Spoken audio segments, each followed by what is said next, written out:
Good morning po mga kaibigan, mga kapatid, kadoming po. Mag-share po ko sa inyo ng kaalaman tungkol po sa aircon. May lilinisin po tayong aircon. I-share ko po sa inyo kung paano ako maglinis ng aircon. Tara na, pupuntahan na natin.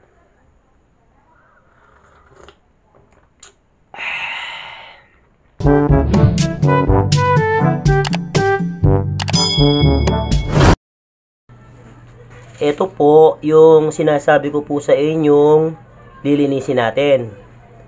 Ipakita ko po sa inyo, no?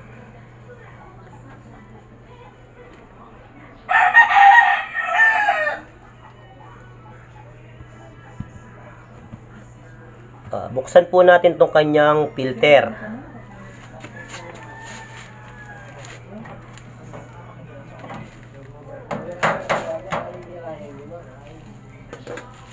Ayan po. Wala pong dumi. Buksan na po natin.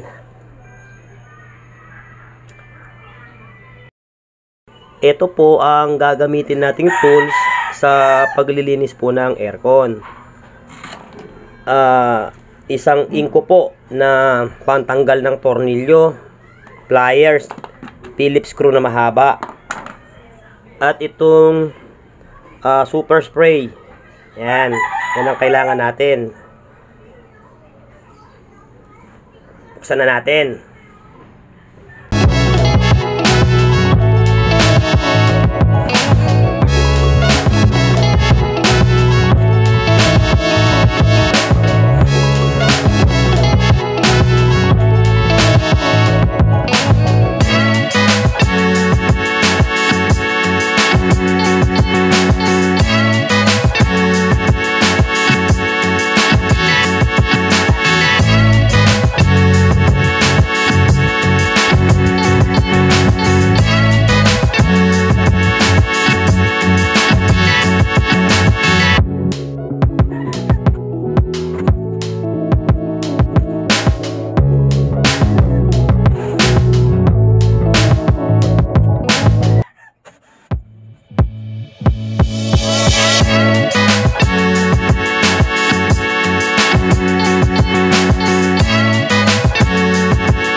Ito po yung dumi sa loob po ng aircon.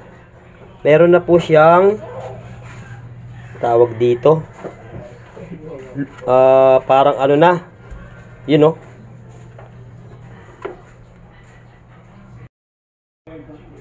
Dito naman po sa kanyang condenser coil ay puno din po ng alikabok o dumi.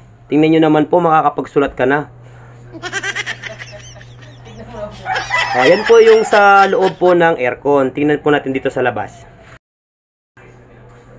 Yan, dito naman po sa labas, wala naman pong alikabok o duming makikita. Doon lang po sa loob.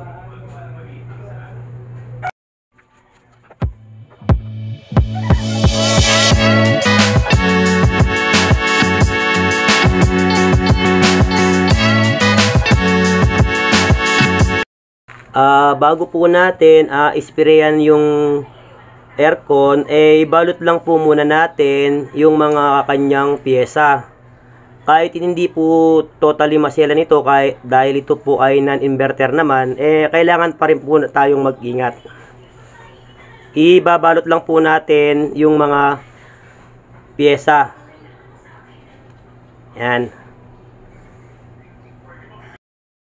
Ito po, naibalot na po natin yung mga dapat ibalot para pagka nag-spray tayo ay hindi mababasa yung mga parts na nandito.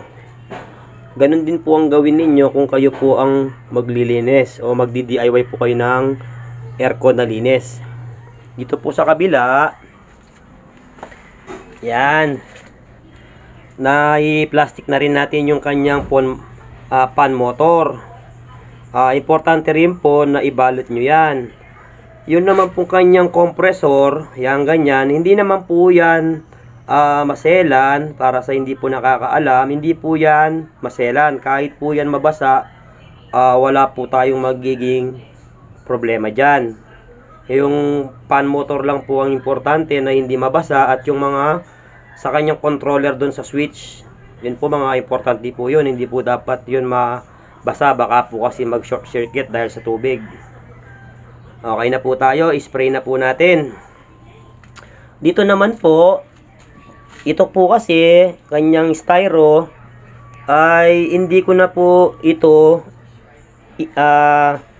inalis.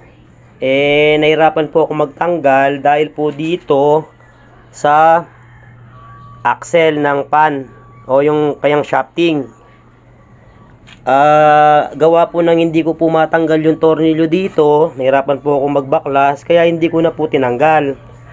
Ang gagawin ko na lang po dyan ay hindi ko na lang po siya patatamaan nung pang-spray ko. Kasi po, pwede po ano lang po itong styro na to, pagka ginamitan mo siya ng pang-spray, matatanggal o masisira. Kaya ang gagawin ko na lang po, pagka nag-spray ako, iiwasan ko na lang po ito. Ganon din po ang gawin ninyo pagka hindi nyo rin po matanggal yung sa inyo, kasi po bawal po itong tamaan ng spray. Nasisira po, natatanggal. I-spray na po natin.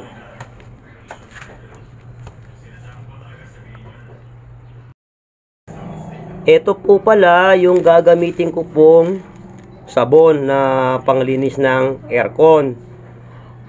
Kahit anong sabon po ay pwede naman. Miski Joy, miski powder, basta sabon po, pwede po. Kahit anong sabon po pwede naman na gamitin natin ng panglinis ng aircon. Wala naman po kasing nakasaad dito na wala po kasing nakasaad na sabon na para sa aircon. Yung engineer po ng Kelvin Klein na gumawa ng aircon, wala pong nakasaad dito kung ano pong sabon ang gagamitin. Kaya kahit anong sabon naman po, pwede.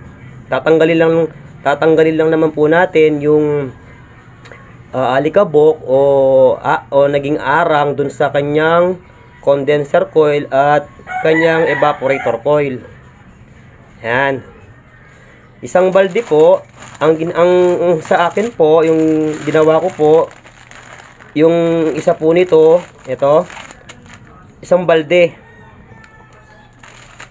Kayo po, bahala na kayo kung paano ang gawin yung diskarte. Kung gusto nyong dalawa, pwede naman din. Ako, ang ginawa ko, isang piraso, isang balde. Spray na natin. Sa paggamit nyo po pala ng super spray, sa evaporator po at condenser coil, ay huwag nyo pong gamitin yung pinakamalakas na spray. Ang mangyayari po kasi masisira po yung kanyang pinaka aluminum na bakod. Magtutok yun, yung magsisiiga, matutomba. Hindi po kasi pwede ang malakas na katulad po nito, oh. Hindi po pwedeng ganyan sa condenser coil at saka sa evaporator coil. Ang pwede lang po, ang gawin nyo lang po ay i-adjust nyo po itong kanyang adjustment. Doon po tayo sa pinaka, dapat po hindi solid ang tubig. Dapat po, katulad po nito. Yan. Ganyan lang po ang pwede o ang advisable na pang-spray. Huwag po yung solid. Masisira po ang kanyang evaporator coil o yung kanyang condenser coil. Spray na po natin.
Kanina po ang in-spray natin ay yung sa loob ng aircon. Ngayon naman po yung nasa labas. Spray nyo rin po yun para loob at labas dapat po ma-spray talaga para matanggal po yung nakapasok na alikabok o dumi sa kanyang evaporator coil at kanyang condenser coil.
bago ko po banlawan, babanlawan pa po kasi yan ng walang sabon. Bago ko po siya banlawan, yung mga bawal i-spray katulad ng styrofoam, sasabunin ko na lang po yun ng basahan. Ito po, babanlawan na po natin ang aircon.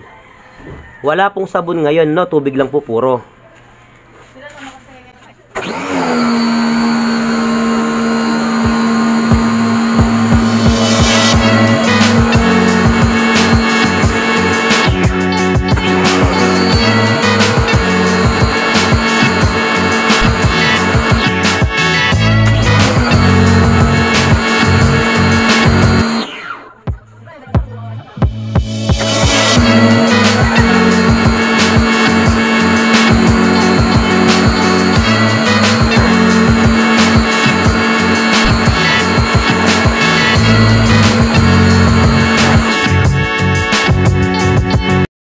Linisin na rin po natin yung kanyang evaporator coil. Kanina po yung condenser coil. Evaporator coil naman po ngayon. Wala pa rin pong sabon, no? Pag banlaw po ito.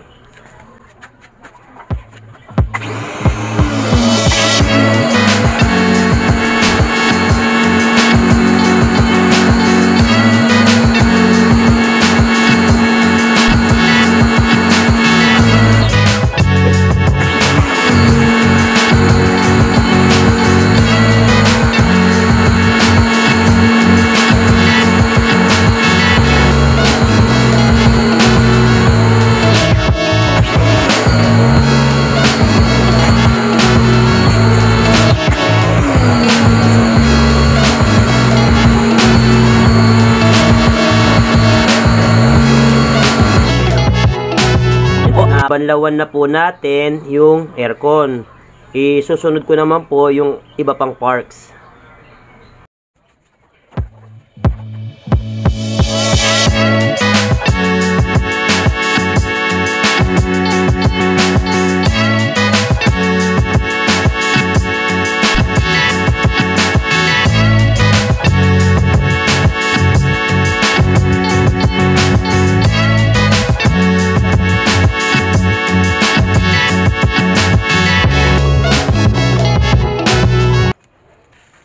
Ito, gagamitan ko na lang siya ng super spray mamaya. Hindi ko na lang ipapakita sa inyo.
Eto na po, nalinis ko na po ang ibang parts.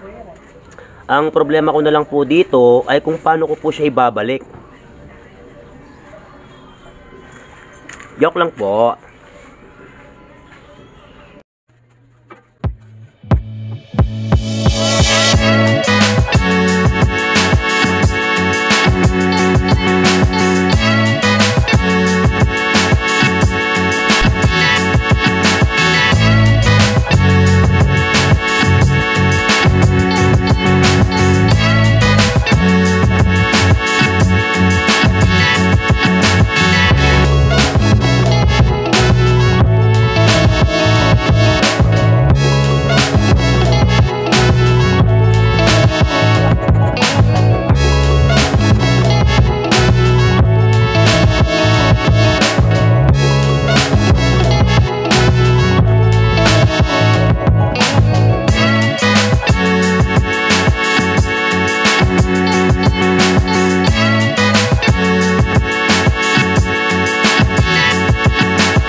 Eto na po yung lilinis po nating aircon.